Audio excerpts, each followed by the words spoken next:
안녕하세요. 오늘의 사연입니다. 구독과 좋아요 한 번씩 부탁드릴게요. 바로 사연 시작하겠습니다. 저는 49세의 전업주부 최미선이라고 합니다. 남편은 저와 동갑내기 회사원이에요. 우리 부부에게는 아들이 하나 있지만 아들은 취직해서 지방에 나가 있어서 지금은 남편과 단둘이 살고 있어요. 이 집에서 살기 시작한 것은 약 2년 전입니다.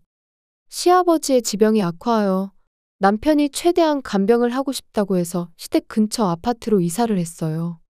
하지만 시아버지는 그로부터 1년 뒤에 돌아가셨어요. 그렇다고 해서 이사를 할 이유가 없었기 때문에 지금도 계속 이곳에 살고 있어요. 시댁에는 시어머니가 혼자 살고 계신데 걸어서 5분 정도 거리예요. 시어머니는 배려심이 많으신 분인데 좋은 말로 들릴지 모르겠지만 사람들에게 인정받는 것을 즐기시는 것 같아요. 남편의 말에 따르면 예전부터 그런 성향이 있었지만 시아버지가 돌아가시고 나서 더 심해졌다고 했어요. 시어머니는 매우 의존적이고 아들인 남편을 사랑하고 사실은 같이 살기를 원하고 있어요. 제가 방해되지만 아들이 싫어할까봐 제 앞에선 말하지 않아요. 이제껏 가장 놀랐던 것은 시어머니가 손수 뜨개질한 목도리를 가져온 것이에요. 하트가 크게 그려져 있었고 남편의 이름이 자수로 새겨져 있었어요. 게다가 남편에게 일도 안 하면서 집안일도 소홀히 하는 배려심 없는 며느리는 버리고 엄마랑 함께 살자. 라고도 말한 적이 있다네요. 하지만 남편은 시어머니의 간섭이 싫고 자꾸 고맙다고 말하는 걸 강요하고 남편이 시어머니에게 필요 이상으로 참견하지 말라고 역정을 낸 후 상황이 조금 나아지긴 했어요. 아마도 아들한테 미움받긴 싫으셨던 것 같아요. 시어머니는 그뿐만 아니라 저한테도 귀찮은 존재예요. 얼마 전에는 친구의 친구가 준 건데 이거 다 가져. 라며 채소를 한 무더기 가져다 주셨어요. 자세히 보니 다 썩어서 먹을 수 없는 것들이었어요. 부드럽게 거절하려고 해도 내 얼굴에 먹칠하는 거야? 친구의 친구가 신경 써서 준 건데. 이런 식으로 말하세요. 친구의 친구이고 시어머니의 친구가 아니라면 그렇게 얼굴에 먹칠할 일은 아닌 것 같은데 그렇지 않은 모양이에요. 또 이거 나중에 저녁 먹을 때 먹어. 갑자기 찌개인지 국인지 잘 모르겠는 음식을 가져와서 한번 국물만 살짝 맛봤는데 무진장 맛없었어요. 일부러 맛없게 만든 건지 아니면 만들었더니 맛없어서 가져온 건지는 모르겠지만 어쨌든 배려심 많은 사람이라고 말하는 것에 비해 짜증나는 비율이 훨씬 높습니다. 시아버지께서 돌아가셔서 혼자 외로우시겠지 하는 생각에 조용히 지내왔는데 인내심이 바닥나기 전에 뭔가 조치를 취해야 할 때가 된 것 같았어요. 그래서 며칠 전에 남편과 이야기를 나눴어요. 어머님이 우리 집에 갑자기 찾아오는 것 좀 그만했으면 좋겠어. 특히 아무런 확인도 하지 않고 음식을 가져오는 경우가 많아서 엄청 골치 아파. 당신이 좀 말해주면 안 될까? 정말이야? 나는 당연히 먼저 연락하고 집에 오는 줄 알았어. 라며 놀라했어요. 그 다음날 아침에 볼일을 보러 가는데 시어머니가 전화하셨어요. 평소에는 전화가 없었는데 무슨 일인가 싶어 전화를 받아봤어요. 며느라, 오늘 카레 만들 건데 집에 몇 시에 돌아와? 갖다 줄 테니까 알려줘. 저는 머리가 하얘졌어요. 제가 원한 건 이런 게 아니었거든요. 남편이 어제 제가 한 말을 시어머니께 전한 게 틀림없었어요. 저는 절대 음식을 확인하고 배달해달라는 말은 하지 않았어요. 내가 말하고 싶었던 것은 연락 없이 오지 말아달라는 것과 음식은 필요 없다는 것이었죠. 아마도 남편이 빙빙 둘러서 말을 한 것 같았어요. 저도 빙빙 둘러서 오늘은 모임이 늦게 끝날 것 같아서 몇 시에 집에 올지 모르겠다. 어제의 남은 음식도 있으니 굳이 안 가져다 줘도 된다고 말했어요. 그런데도 그럼 현관 앞에 두고 갈게. 라고 하면서 거절하는 것도 무시하고 전화를 끊었어요. 게다가 집에 돌아와 보니 현관 앞에는 국그릇에 담긴 카레가 놓여 있었어요. 도대체 언제부터 저기 있었는지 궁금했어요. 국그릇에 담긴 채로 그대로 놓여 있어서 위생 상태도 걱정되고 도저히 손댈 엄두가 나지 않았어요. 남편에게는 집에 돌아오면 있는 그대로 말해야겠다고 생각했어요. 잠시 후 귀가한 남편에게 오늘 있었던 일을 이야기했어요. 그러자 남편은 뭐? 나 어제 얘기 아직 못했는데? 이번 주말에 말하려고 했었어. 당연히 남편이 얘기했다고 생각했는데 의아했어요. 그럼 내일 집 앞 마트에서 행사한다는데 같이 가볼래? 그리고 다음날 남편과 함께 장 보러 마트에 갔는데 거기서 시어머니를 만났어요. 저희는 20만 원 이상 구매해서 영화 예매권을 행사 상품으로 받았어요. 영화표 주말에 쓸 수 있는 거네. 이번 주에 보러 가자. 그리고 주말이 돼서 영화관에 갔을 때 또 시어머니와 마주쳤어요. 뭔가 이상했어요. 저는 시어머니에게 여긴 어쩐 일이냐고 물었는데 이 영화가 재밌다고 들어서 예매했다고 하셨어요. 여전히 시어머니는 저희 집에 자주 오셨는데 혹시 제가 자리를 비웠을 때 제 폰을 만진 게 아닐까 하는 생각이 들어 폰을 손에 계속 쥐고 있었지만 상황은 달라지지 않았어요. 남편에게 뭔가 수상한 것 같지 않냐고 대화를 나눠봤지만 딱히 할 수 있는 게 없었어요. 그리고 봄맞이 대청소를 하는 날이 되었어요. 마지막으로 안방 청소를 하는데 침대 구석에 사용하지 않는 콘센트에 처음 보는 멀티탭이 꽂혀 있었어요. 그곳에 콘센트가 있는 건 알았지만 안방에서 콘센트를 사용할 일이 없어서 관심을 둔 적이 없었어요. 그런데 쓰지도 않는 콘센트에 처음 보는 멀티탭이라니. 저와 남편은 서로 마주보며 고개를 갸우뚱거렸어요. 이거 처음 보는 건데 뭐지? 그리고 남편이 멀티탭을 뽑았어요. 뽑은 멀티탭을 유심히 쳐다보던 남편은 얼굴이 일그러졌어요. 저는 왜 그러는지 몰라 함께 인상을 쓰며 남편을 보고 있었어요. 그러자 남편은 멀티탭을 내려놓고선 저에게 방에서 나가라는 손짓을 하더라고요. 안방을 나와 거실로 가자 남편은 작은 목소리로 저거 도청기 같은데? 자세히 보면 좀 생긴 게 이상해. 뭐? 도청기라고? 남편은 다시 가서 자세히 좀 보라는데 저는 아무리 봐도 그냥 멀티탭처럼 보였어요. 그러고 보니 얼마 전에 남편과 함께 TV에서 도청장치에 관한 뉴스가 나왔을 때 멀티탭 모양으로 많이 속인다는 걸 보긴 했어요. 만약 진짜 도청기라면 누군가 우리 집에 들어왔었다는 걸 의미했어요. 도대체 누가? 우리 집에 왜? 여보, 이거 경찰에 신고해야 하는 거 아니야? 기분 나쁨과 두려움에 소름 끼치고 있을 때 인터폰이 울렸어요. 시어머니였어요. 이거 아들 입을 스웨터야. 요즘 많이 춥지? 이거 두껍게 짰으니까 추울 때 입어. 웃으면서 남편에게 스웨터를 건네줬어요. 게다가 시어머니는 감기 걸렸을 땐 저번에 준 유자차가 좋아. 라고 말씀하셔서 저는 혹시나 하는 생각이 들었어요. 지금 대청소를 하고 있고 대청소가 다 끝나면 방문을 흰색 페인트로 칠할 생각인데 페인트가 마르고 냄새가 빠지는데 반나절 정도 걸려서 오늘 밤은 둘이서 밖에서 잘 예정이라고 말하고 시어머니를 돌려보냈어요. 그 후 남편과 이야기해보니 남편도 저와 같은 생각을 하고 있는 것 같더라고요. 경찰에 신고해야 하지 않을까? 남편에게 속삭이며 물었지만 남편은 난감한 표정을 지었어요. 이런 일로 경찰 부르면 친척들 보기 민망하잖아. 이걸 왜 설치했는지도 모르고. 우리는 도청기를 설치한 게 시어머니라고 생각했어요. 어떻게 들어와서 어떤 목적으로 달았는지 궁금한 점이 한둘이 아니었어요. 최근 시어머니가 집에서 대화 나눈 곳에 나타나기도 하고 아까 남편이 감기에 걸렸다는 사실을 말한 적 없는데 어떻게 아셨을까 하는 의구심이 들었어요.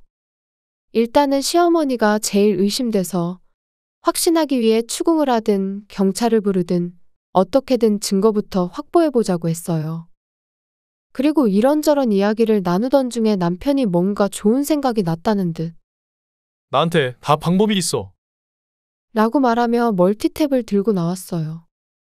그리고는 작은 방으로 가져가서 콘센트에 꽂았어요. 그 다음 신문지를 가져와 덮고 선풍기를 틀었어요. 저는 뭐 하는 거지 싶어 빤히 쳐다만 보고 있었는데 남편이 방에서 나와서 설명을 해줬어요. 신문지를 덮고 거기에 바람을 쐬면 도청기에서 바스락거리는 소리가 들리겠지. 그러면 분명 고장났다고 생각할 거야. 그럼 회수해 가거나 다른 걸로 바꾸던가. 아무튼 다시 와야 할 거야. 그러니까 우리는 며칠 동안 가만히 기다리다가 누군가가 나타나면 그 사람이 범인인 거지. 만약 엄마가 정말 범인이라면 무슨 핑계로든 집에 들어와서 우리가 안 볼 때 안방에 들어가려고 할 거야. 그러면 그때 현장을 잡으면 되는 거고. 남편의 계획대로 며칠 지켜보려고 했어요. 하지만 그날 밤에 바로 사건이 발생했어요. 좀 전에 시어머니한테 밖에서 잘 거라고 말했었는데 이런 일이 벌어졌으니 페인트 칠을 일단 중지하고 집에 머물기로 했어요. 그런데 자정이 되자 현관문이 열리는 소리가 들렸어요. 저와 남편은 깜짝 놀라서 서로를 바라봤어요. 그리고 안방문이 열렸어요. 저는 그 순간에 전등을 켰어요. 거기에는 시어머니가 서 있었어요. 이럴 수가. 너희 왜 있는 거야? 시어머니는 못 볼 걸 본 듯 굳으셨어요. 오늘 집에 있기로 했어요. 왜냐하면 집에서 도청기가 발견됐거든요. 그래서 고장난 것처럼 꾸며놨는데 어머님이 오셨네요? 시어머니는 뒷걸음질 쳤어요. 하지만 남편은 이를 놓치지 않고 손에 쥐고 있는 현관 열쇠를 뺐었어요. 이 열쇠 어디서 났어요? 아무도 열쇠 준 적 없을 텐데요. 남편이 말해 시어머니는 눈동자가 흔들렸어요. 어머님, 저희가 안 볼 때 안방에 들어가시는 줄 알았는데 그냥 열쇠 따고 들어오셔서 도청기 설치한 거였어요? 도청기라니? 무슨 말이야? 난 모르는 일이야. 계속 시치미를 떼시길래 저는 도청기를 가져왔어요. 이 위에 신문지를 덮고 선풍기로 바람을 쐬고 있었어요. 분명히 고장난 것처럼 바스락바스락 소리가 들렸을 거예요. 솔직히 말하세요. 고장난 줄 알고 오신 거 맞잖아요. 시어머니는 고개를 돌리고 아무 말도 하지 않았어요. 점점 더 화가 났어요. 말도 안 되는 이유이긴 하지만 며느리 괴롭히려고 도청하는 사람들도 있다던데 그런 거예요? 제 약점이라도 잡고 싶었어요? 그게 아니면 아드님이 궁금했어요? 어머님이 저희 대화를 다 들으셔서 어디 가는지 다 알고 우연히 마주친 척 길에서 마주친 거잖아요. 아무리 시아버지가 돌아가셔서 외로우셔도 이건 정도가 지나치잖아요. 이렇게 말해도 시어머니는 쳐다보지도 않았어요. 저는 계속 말했어요. 말 나온 김에 더 말하는데 음식을 통에 담지 않고 봉지에 넣은 것도 아니고 국그릇에 담아서 바로 바닥에 놓는 건 있을 수 없는 일이에요. 위험하고 위생적으로 먹을 수 없어요. 결국 버려야 하는데 아깝잖아요.